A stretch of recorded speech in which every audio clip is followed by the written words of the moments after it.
Hi, my name's Matt, and I'm from South Africa. I've been living in Hong Kong for the last 3.5 years. Today is my last day in the Philippines. We are here at the San Pedro Fort. I'm here with our guide at San Pedro Fort, Michelle, and we're going to just walk to the entrance and then we're going to begin our tour. Fort San Pedro is a military defense structure in Cebu, the Philippines. That's where we are now. It was built by the Spanish under the commander, Miguel López, and the statue's down there in the corner. I've shared it in the chat. He was the first governor of the Captaincy General of the Philippines. The fort that you see today is made out of coral stones, but originally, thank you Evie for sharing, it was made out of wood. And so there you go, there's the wood. Yeah, on 1565. And it was constructed on in 1565. Now, the structure you see right now dates back to 1738, and it's the oldest triangular fort in the country.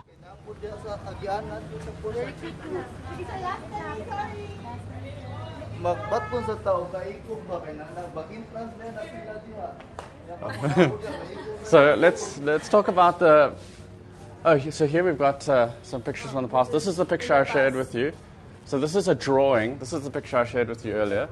This is a drawing of what they believe what the Fort San Pedro looked like when it was built.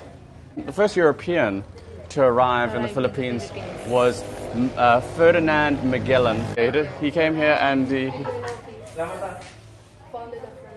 he met the indigenous people, but there was a fight and he didn't last long.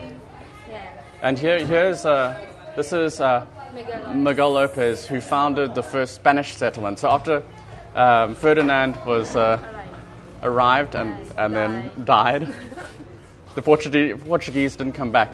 But Miguel López, who was Spanish, came to the Philippines in 1565, and he founded this fort that we see today. We're going to go up in a second and I'll show you you will see better the triangle shape. And so this side that we just came from was the side that faced the land, and then the other two sides, welcome Katie, this side and this side faced the water, and we'll be able to see that when we go up.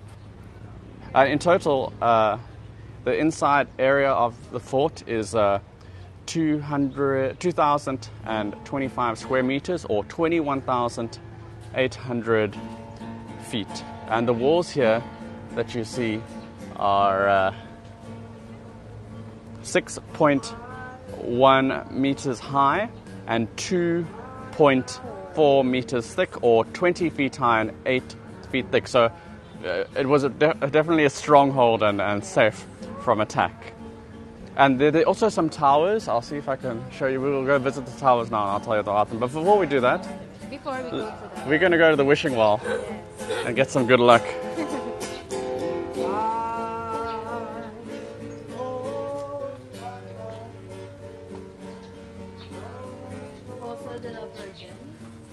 So that's in reference to Virgin Mary, right? Yes.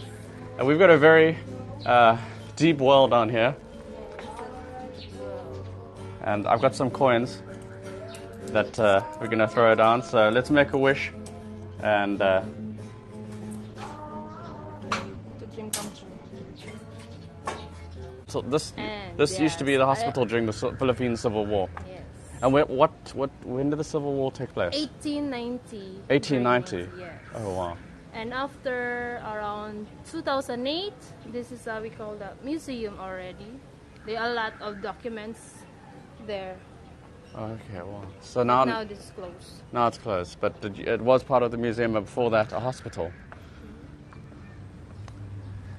Hospital of the So all soldiers. And so this was the first flagship, and now they call it Bastion La Concepcion. It serves as many ornamental plants before on 1950s. And also, Fort San Pedro was a garden club before. Yes, the garden club. At a certain point in the history, the garden club took over, and used the fort. Then over right there, the tower. Yeah, so Was a person before, and there are a lot of dead bodies. Oh. The ghosts. Is this fort haunted? Somebody said that haunted, but Can you come here inside at night? No, you can't, right? It's closed. No, okay. So we don't know. It could be haunted.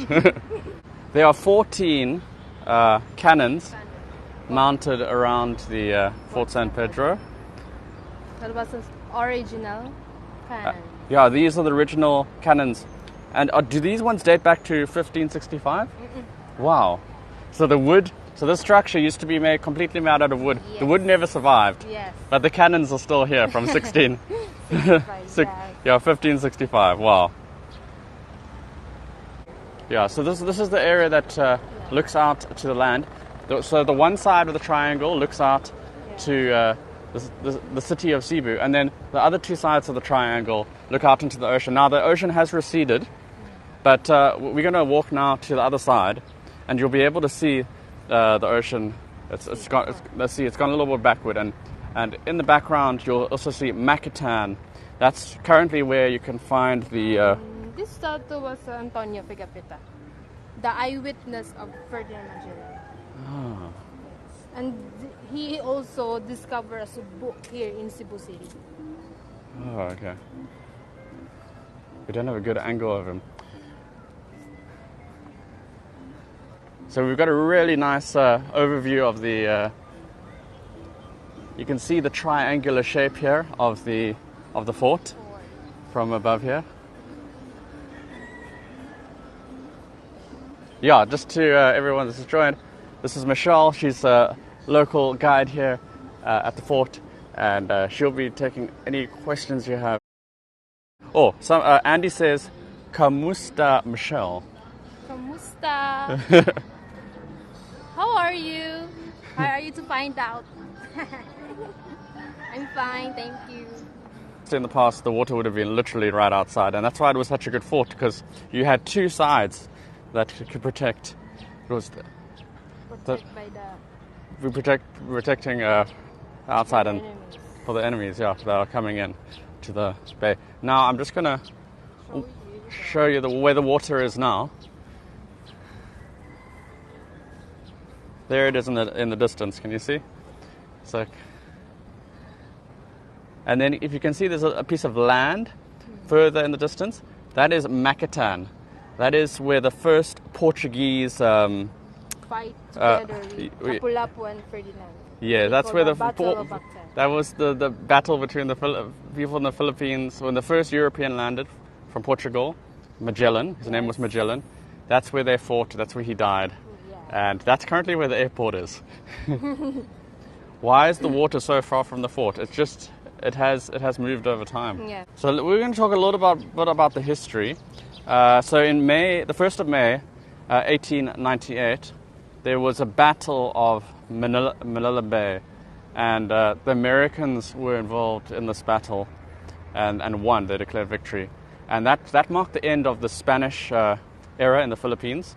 So the Spanish left after 1898, after the Americans declared victory here, and the fort was surrendered by the Spaniards. And then Fort San Pedro became part of the American barracks from 1937 to 1941. The barracks was then converted into a school. And during World War II, from 1942 to 1945, the Japanese residents of Cebu took refuge here within the walls of this fort. When the battle to liberate the city of Cebu from the Imperial Japanese forces was fought. And Michelle told us earlier that the top of the building over there, that was used as the makeshift hospital as well. Emergency hospital for the office before for the Civil War.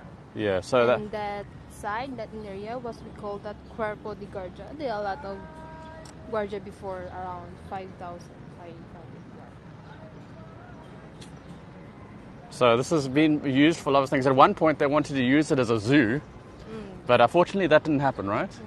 Yeah. So I wondered how's the used the fort to house the zoo, but the zoo was subsequently relocated, and it was never used as a zoo. At that point, it was falling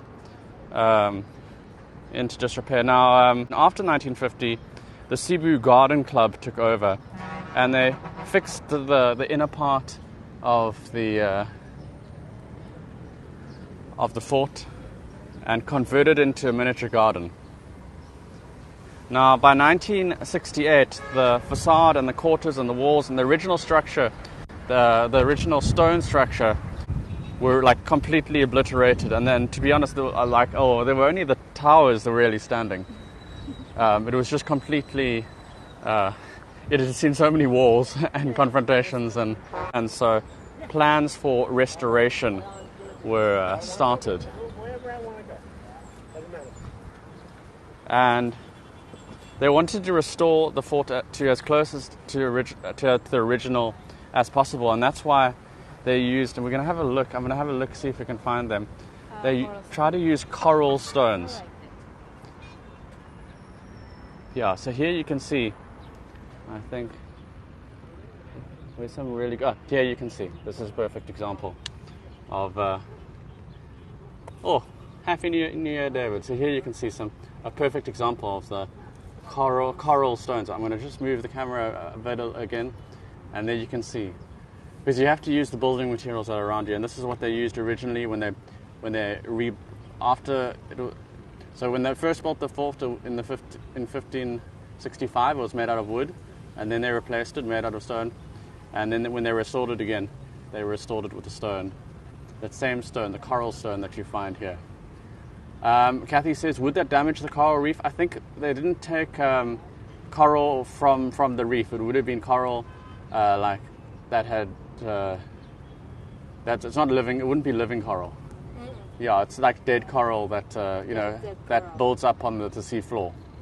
So it wouldn't be damaging the coral reef at all, Kathy. It's just it was already would have been dead coral that would have been used. They've done a great job of restoring it to its former glory. And today you can take a walk around, and it's a beautiful, tranquil place in a bustling city of Cebu. And now we are here in Las Bastion. We call it San Miguel. Yeah, so we're here at the Bastion of San Miguel. That's the bastion over there, the tower. There would have been a storehouse here, and all the gunpowders and all the artillery would have been stored here. Welcome, Maruma. Welcome, Sherry. I'm going to give you some more views.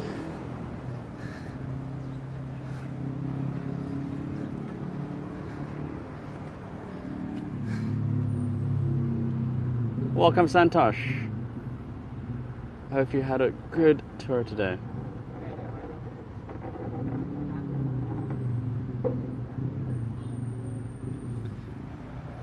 Well, that's all credit to Santosh.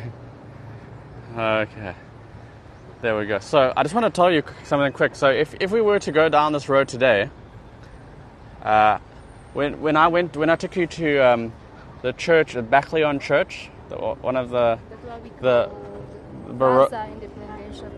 yeah, so straight down there, in that direction is now the ferry terminal. Yeah, and so going to Bohol. If you want to go to Bohol, which is an island just off Cebu, just off Cebu City, it takes about 2 hours to get there.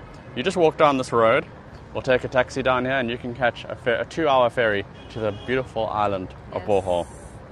So you can check that out on your map. The closest island that, if you're looking on the map, is Macatan Island. That's where the airport is located. And then if you look further out, the island of Bohol, that's where you can see the tarsiers, where you can see the chocolate hills.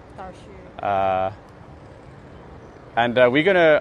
I've gone to see the tarsiers. Unfortunately, there was no signal there. I filmed that. That's going to be another tour. That when I get back to Hong Kong, I'll be showing you the tour, and we'll be learning more about the tarsiers. They're really, really cute, and I can't wait to show you them. Oh, welcome, Pamela. Oh, great to have lots of guides here. We're gonna just now we're just gonna go to the front, and then now the fort has a museum and houses some legacies of the Spanish, and it's just really beautiful and a great place to come to explore and a place you want to add to your itinerary when you come to Cebu City. Like this is the historic town center. Just if I point my camera down there, you can find there's a Magellan. So Magellan was the first European to come. There's a special monument to him about a 5-minute walk from here. And we've got a beautiful plaza. So what we're going to do now, we're going to go downstairs. Yes. And we're going to go to the front of the fort. And we ended up there. And yeah, where we started. And we're going to get some nice postcards. Hopefully the people that were having a photo shoot have gone, and you'll get a great clear shot. There is right there in Plaza. Oh, okay, they've moved. Okay, great. So we'll get a nice clear shot, and then I'll leave you. And when I see you again, I just want to show you on the ground right now. There's some really great coral stones here. Different types of coral. Beautiful to see. I just love how they're all different.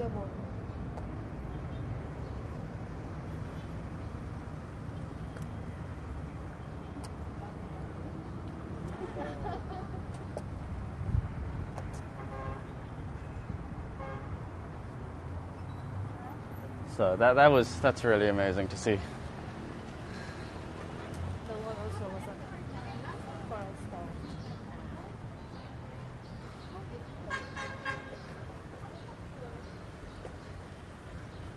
And here we've got at the top of the tower, we've got the Philippine flag. So we're just going to enter the courtyard, and then we'll go to the entrance. I'll give you just a moment or two to get some postcards here of the beautiful courtyard. It really is quite picturesque.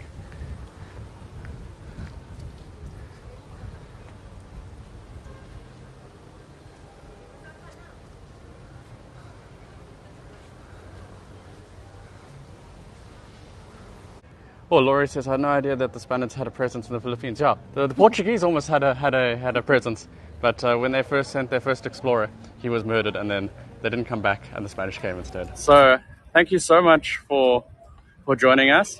It's been a pleasure. Thanks. Shout out to Michelle here. Thank you, everyone. She's been our guide here, Yes. and shown us around. And I hope you had an amazing last day here in the Philippines with me. And also follow my page, Michelle's blog, and my main account, Michelle Adubasado. I'll be putting that on my Facebook group. If you want to follow Michelle, I'll put that on my Facebook page. Thank you so much. Bye bye, everyone.